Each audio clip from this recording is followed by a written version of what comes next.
معكم الثنائي لويزا وكريكيعه، ثنائي القوه، عامرين بالدهون الصحيه والبروتينات اللي كيحتاجها جسمكم مورا الصيام. خذوا حبيبات منا في الفطور وتمتعوا ليا بالطاقه والحيويه اللي تخليكم تصلوا التراويح وتخشعوا وما يجيكمش النعاس. وحتى انا الحوت الابيض خفيف بحال الريشه، مورا نهار طويل الصيام المعده كتكون عيانه، انا ساهل في الهضم وكنعطيكم بروتين طري بلا ما نثقل عليكم. انا الجبن خفيف وظريف على المعده، ساهل في الهضم وكنخليكم شبعانين باش تبعدوا من الحلويات اللي غير كتثقل عليكم ودير لكم الام. فطروا بيا وردوا عليا الخبر. أنا المشروب السحري خل التفاح، قليل فيكم اللي كيستعملني، الفوائد ديالي عظيمة وخصوصا في رمضان. كنعاون الجسم يوازن الحموضة ديالو وكنقتل البكتيريا السيئة اللي في الأمعاء.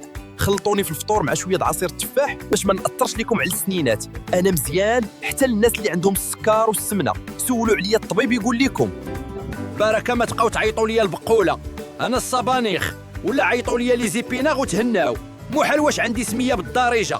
ديروا ليا معاكم شي بليصه في الميده ديالكم، عمروا بيا البريوات والفطائر وعطوني الوليدات باش يصحاحوا. راني عامر فيتامينات اساسيه، الحديد والكالسيوم. عافاكم ما تنساونيش، راني مهم بزاف بزاف.